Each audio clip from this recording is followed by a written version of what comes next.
तो ये बात है करीब 2017 की आयुष, जो कि मैं क्लास 11 तक पहुंच चुका था। 10th के बाद मैंने मैथ्स लिया था, लेकिन रियलिटी में तो मैथ्स मेरी साले कुत्तों की जिंदगी। और इसी टाइम जियो ने भी टेलीकॉम इंडस्ट्री में अपना एंट्री कर चुका था और मेरे पापा ने भी एक जियोफाई खरीद ही लिया था। और जिनको नहीं पता उनको बता दूँ, जियोफाई एक छोटा सा राउटर जैसा दिखता है, या फिर एक पोर्टेबल पर्सनल हॉटस्पॉट भी बोल सकते हैं। और उस समय मेरे पास सिर्फ एक कीपैड फ़ोन और एक पीसी था। और क्योंकि कंप्यूटर्स में इनबिल्ड वाईफाई अडेप्टर नहीं होता, तो कंप्यूटर और जियोफाई कनेक्ट करने का हमारे पास सिर्फ एक ही ऑप्शन था कि उसे यूएसबी केबल से कनेक्ट करें। लेकिन प्रॉब्लम ये था कि कंप्यूटर घर के उस जगह पर रखा था जहाँ पे जियो का सिग्नल नहीं आता था, या फिर उसका एक ब्लाइंड स्पॉट भी बोल सकते हैं अपन। बट क्योंकि मेरे पापा नहीं चाहते थे कि मैं इंटरनेट में अपना ज़्यादा टाइम वेस्ट करूं, इसलिए वो पीसी उस ब्लाइंड स्पॉट वाली जगह से हटाने नहीं देते थे। और मेरी जो बहन है उसके लिए पापा जियो 5 छोड़ के जाते थे। बट क्योंकि मेरी बहन के पास खुद का 4G फ़ोन और जियो सिम था, इसलिए वो ज़्यादा जियो 5 यूज़ नहीं करती थी। लेकिन कुछ टाइम बाद मैंने एक ब्रह्मास्त्र खरीद लिया जिसका नाम था वाईफाई अडेप्टर। पापा को नहीं पता था कि वो पेनड्राइव जैसा दिखने वाला चीज़ का यूज़ करके मैं पीसी और जियो 5 को कनेक्ट कर सकता हूँ वायरलेसली। सब कुछ बहुत सही चलता था। स्कूल से मैं 1 बजे से आ जाता था और 1 से 5 पूरे 4 घंटे तक 4 GB यूज़ करता था। फिर 5 बजे मेरे को कोचिंग के लिए निकलना पड़ता था।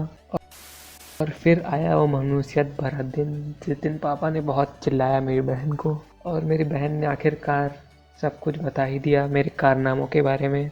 और उसके बाद क्या हुआ मेरे साथ वो शायद मुझे बताने की जरूरत नहीं है। लेकिन इसके बाद भी पापा जियो 5 घर पर ही रख के रखते हैं। वो हमेशा कहीं ना कहीं छुपा कर जाते थे अलग अलग जगह रोज़, और मैं यूज़ करके रोज़ वहीं पर सही सलामत रख देता था।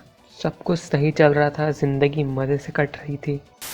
फिर एक दिन आया, मेरी कोचिंग की छुट्टी थी, वो संडे नहीं था। स्कूल से आने के बाद बहुत ही अलग ही अच्छी वाली वाइब्स आ रही थी कि आज तो छुट्टी है कोचिंग का, और आज तो बहुत अच्छे से चिल मारेंगे, घर में बैठ के रहेंगे। स्कूल से घर पहुंचते ही सबसे पहले मैं जियो 5 ढूंढने लग गया था, और भाई साहब 1 से 3 बज चुके थे और जियो 5 का कोई खबर ही नहीं मिल रहा था। और देखते ही देखते उम्मीद की सारी किरणें ढहती जा रही थी, और मैं ये बात मान लिया था कि पापा जियो 5 ऑफिस लेकर जा चुके हैं। शाम के 6:30 बज चुके थे और पापा के घर आने का टाइम हो चुका था ऑफिस से। और जैसे ही मैंने पापा की गाड़ी की आवाज़ सुनी, मैं पढ़ने का नाटक करने के लिए बुक शेल्फ के पास गया, और फिर बुक शेल्फ में मिला मुझे जियो 5। उस टाइम दिल से बस एक ही आवाज़ आ रही थी, Why are we still here? Just to suffer. और फिर मैं बुक खोल के पढ़ने का नाटक कर ही रहा था कि पापा रूम में आए और बस मुझसे बोला कि बेटा, तुम्हारा भी ब्लाइंड स्पॉट किसी न किसी को पता है। और उस टाइम मेरी बोलती बंद हो चुकी थी, मेरे पास कोई शब्द नहीं थे बोलने को।